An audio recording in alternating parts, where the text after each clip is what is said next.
எனக்கு அருமையான அம்மா, அருமை சகோதரர் பிரபாகரன், இன்னும் அவர்கள் குடும்பத்தினர் அனைவருக்கும் ஐயா திரு ஜோசப் அவருடைய இந்த முதலாவது நினைவு நாளிலே ஆண்டவருடைய ஆறுதல்கள் உங்களை நிரப்பும்படியாக நான் அவரிடம் வேண்டுகிறேன். மிகவும் அன்பான ஐயா திரு ஜோசப் அவர்களோடு கூட நீங்கள் அனைவரும் எங்களுக்கு மிகவும் அருமையானவர்கள், ஆண்டவருக்கு மிகவும் அருமையானவர்கள். யாருக்காவது கஷ்டம் இருந்தால் உடனே முதலாவது நின்று அவர்களுக்கு ஆறுதல் வழங்கி உங்களால் ஆன உதவியை நீங்கள் குடும்பமாக செய்து வந்திருக்கிறீர்கள். ஏறக்குறைய 30 வருடங்களுக்கு முன்பதாக காருண்யாவை குறித்த ஒரு காரியத்தில் எங்களுக்கு ஒரு பேருதவி தேவையாக இருந்த பொழுது நாங்கள் முற்றிலும் எதிர்பாராத வகையிலே ஐயா ஜோசப் அவர்களோடு சேர்ந்து பிரபாகரன் அவர்கள் எங்களை தேடி சென்னைக்கு இயேசு அழைக்கிறார் அலுவலகத்திற்கு ஜெபகோபுரத்திற்கு என் தந்தையை பார்க்கும்படி வந்திருந்தீர்கள். அப்பொழுது முழு பொறுப்பையும் நாங்கள் எடுத்துக்கொள்கிறோம். நீங்கள் ஊழியத்தை கவனியுங்கள், நாங்கள் இந்த காரியங்களை எல்லாம் கவனித்துக் கொள்கிறோம் என்று சொல்லி அந்த காரியங்களெல்லாம் கவனித்து காருண்யாவிற்கு வரவேண்டிய அந்த ஆர்டர்ஸ் எல்லாம் பெற்று காருண்யாவை ஸ்திரமாக அந்த காலத்திலே ஸ்தாபித்து தொடர்ந்து நடத்தும்படி, சமாதானத்தோடு நடத்தும்படி எங்களுக்கு உதவி செய்திருக்கிறீர்கள். ஒரு நாளும் அதை நான் மறக்க முடியாது.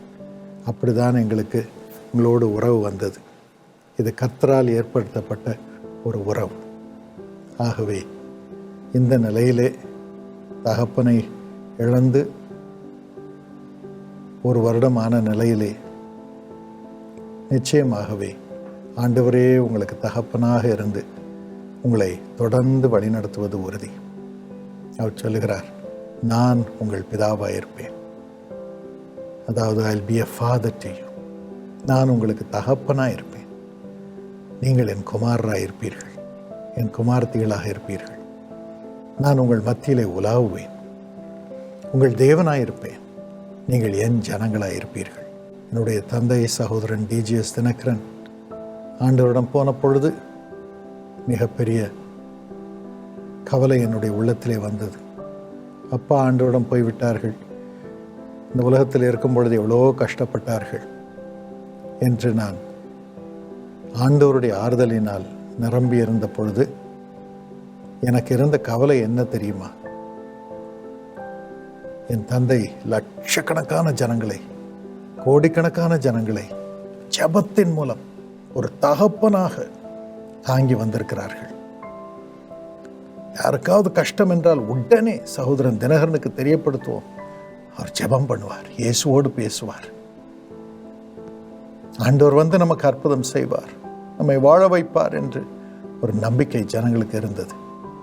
இப்பொழுது அப்பா போய்விட்டார்கள், சகோதரன் தினகரன் போய்விட்டார். யார் இந்த ஜனங்களை சுமப்பது? யார் இந்த ஜனங்களை சுமப்பது என்ற கேள்விதான் எனக்கு வந்தது. அந்த நேரத்தில் தான் மார்ச் 14ஆம் தேதி 2008ஆம் வருடத்திலே ஆண்டவர் எனக்கு ஒரு பரலோக தரிசனத்தை கொடுத்தார். ஆண்டவர் வந்து சொன்னார், என் மகனே, உன் அப்பா போய்விட்டார்கள், ஆனால் நானே உனக்கு தகப்பனாயிருப்பேன். I will be a father to you. நான் உன்னோடு பேசுவேன்.